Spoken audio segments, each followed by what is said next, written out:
Hello, welcome. This is what I'm calling the London It Girls of food. I just thought it'd be really fun to do a video on the people that I love, the people who I follow, the people whose recommendations I just think are tip top. I've got this set up in the Sublime app, not Spawn. The last video I did like this, I was talking about Mickey Galvin. I really love the style that she does. She uses the Sublime app. I think it's a really cool app just to curate a bunch of ideas. I thought it would be really cool to curate this list. It's like 3 of my favorite creators and it's just people that I internet stalk, and I thought you might be into it too. The first one is Anna Crosbie. John McCarroll, I think, said it best. Meet Hannah Crosbie, the UK's shitposting anti-trad wine writer. I love that description of her. She's a drinks columnist for The Observer. I should have really said the London It Girls of Food and Drink because she is a wine writer. She's written for The Guardian, The London Standard. She's written for Time Out, Vogue. So she basically does a drinks column. But she's also just very cool. People say she's like the Nigella of wine. I just don't agree. I think she's like if Charlie XCX and Nigella had a baby, I think it would be her. She's very sexy in a very effortlessly cool kind of way. I think without trying too hard as well, which is the quintessential requirement of being cool. She always posts little tweets like this. I'm a woman in STEM, sandwiches, tiramisu, espresso martinis. So she's a funny bitch as well. Okay, so where does she dine? That's what we want to fucking know. Where do the cool bitches dine? She did a column with Vogue last year, the sexiest places to dine solo, this bistro girl Autumn. I loved this article. It was so on the money at the time, and it was just a really kind of like a knee-jerk reaction to the kind of buzz of Ozempic and just embracing going to a restaurant, just drinking some wine and dining by yourself. Very much stuff that I can like absolutely get behind. The restaurant she talks about a lot is Camille or Camille. I don't know if they're going for the French or the English pronunciation. Camille, Camille, I don't know, but she talks about it an awful lot. It makes me want to go. It seems very sexy, very French inspired, bistro vibes. The other one she's recommended is Quovadi,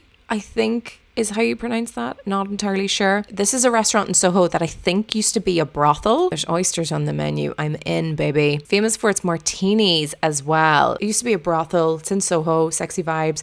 That's kind of what she's all about. Bistro Freddy. I hear her talk about Bistro Freddy a lot. I still haven't been to Bistro Freddy. I felt like there was a lot of buzz about it. I think I get put off at the fact that I might not get a table and it might be rammed. So then I just don't go for ages. But I need to go to Bistro Freddy. That's on my list. She always talks about Noble Rot. I think there's one in Soho as well. But she's always chatting about it. So they are places that she highly recommends. Other things just to cement her coolness. Last Christmas, she did an advert with Agent Provocateur. I feel like, sorry, just to get anything fucking cooler than that. And she made these cocktails, one of which the cocktail is just a glass of champagne, which I appreciate the simplicity of. She's just fucking cool, man. She also did an article for Time Out, the 20 best wine bars in London, which a lot of them are restaurants. I'm just going to pick out a couple of these. She put Akub, the Palestinian restaurant, at number 3, which I kind of love. It's meant to be an incredible restaurant. I didn't know that the wine scene there is obviously something to talk about as well. I'm going to pick out another couple. I'm not going to go through all 20. Rita's, Soho, Half Cup Market, never even heard of it. She loves the pub, the Draper's Arms, apparently really good wine list. Sessions Art Club, which I feel like everybody just really fancies the pants off. Goodbye Horses, Bar Crispin. I totally agree. I think Bar Crispin is so underrated. Such a lovely little wine bar. Diogenes the dog. I went here last summer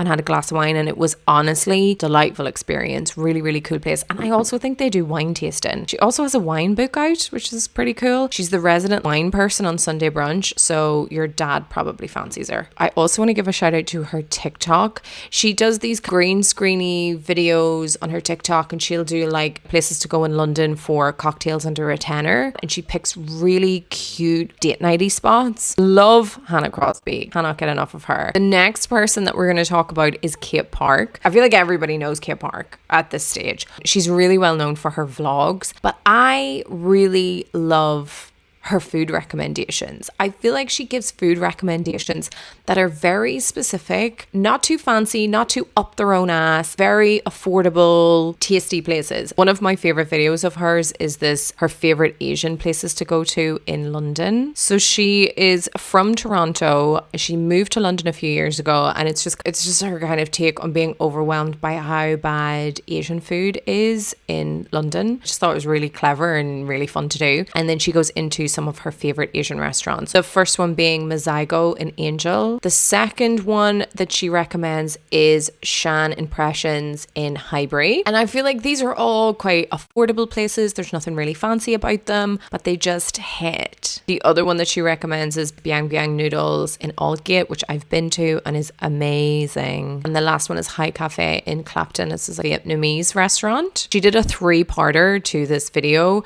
and I just think what I love about Kait is her editing is just unmatched. She just does the best information at speed. I don't love a voiceover video, but honestly, I just think she does it so well. I love all her videos. This is Royal China in Baker Street. That's one of her recommendations. She recommends all the time. The other one is Lido or Lido. I don't know how to pronounce it. It's like a dumpling spot in Chinatown, and it absolutely looks delish.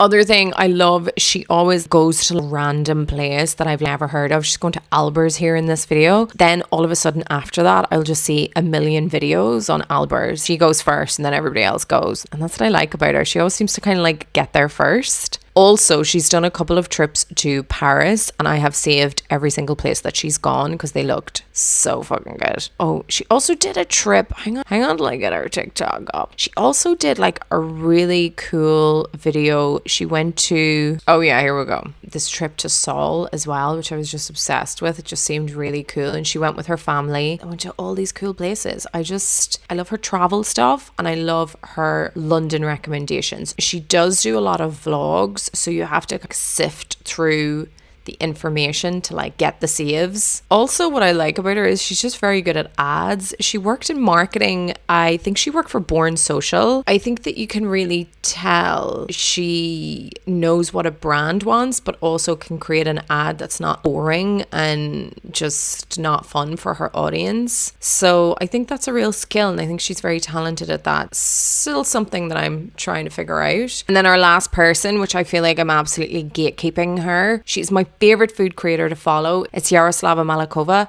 She is the fucking coolest person ever. When she puts up a video, I not only like it, I would say 99% of the time I save it, because basically what she does is she just curates lists of really good places to eat in London. She's the brand director of a chain of restaurants by the Pachamama Group in London. They are Saphir, Nina, Lagana, Batarga. They also have restaurants in Abu Dhabi, and recently they've launched Saphir in Monaco. She takes you along for all of this research, I guess. She just eats out all the time. She just goes to the best places, like the best places. This is her 2024 list. Killen Soho Dinings, I've never even heard of that. Royal China, which Kait has also recommended. Brat, and then the rest are little holiday mentions. I also just find her really interesting as a person. So as the brand director, she kind of curates all of these like pieces for each restaurant. So if you've been to Zafir, the glasses from Zafir, she just has absolutely excellent taste. They do an awful lot of vintage glassware, but also a lot of vintage silverware as well. Oh, I love this shit. I find this so interesting. She's done this post, favorite desserts in London. So the creme brulee at LPM, Lagana cheesecake, obviously. Banana bread at Milk, okay. Sweet buns at Goldmine. The chocolate pudding at Canteen, which I can attest is absolutely divine. Banana ice cream and cookies at Duke 74. I want to go there. Also, what I love about her is she takes you on these journeys, building each of these restaurants. So I think the first one was Nina. That's when I started following her. And she takes you through like construction, picking the wallpaper, the bathrooms, like everything. And we've seen the development of Lagana, and now she's taken us on the journey of Zafir in Monaco. I find it so fascinating, so interesting. Oh, I want to show you this. This is one of her favorite restaurants. I really want to go here. This is a sushi place called Kokoro in Marylebone, and she goes here quite a lot. Let's look at that bill. Fancy. It seems affordable for fancy. That's one of her little sneaky recommendations that I don't hear anyone else talking about, you know what I mean? Recently she has done a podcast episode, Seat of the Muse it's called, and it's really just about how Yara got started in the industry. It's just basically how she got into hospitality, how she got this job, and it's just a really interesting chat with her. And then most importantly, she is my nail inspo. Honest to God, I look forward so much to seeing what what nails she does every month. I'm obsessed. She has the best designs. They're always immaculate. The fish one was my favorite. I absolutely loved that design. And then I love this one that she did with the little food gems that like stuck on top. I thought that was so funny. Also love this like leopard print that she did as well. I went to Zavir on my own and I just had the best time. I felt like Zafira was always a place that I saw online for like a night out with the girls kind of spot, and I just decided to go on my own one day and I had the time of my life. I think it was my top restaurant last year. Food was absolutely gorgeous, but mostly the service was insane. Like, felt like I was at home.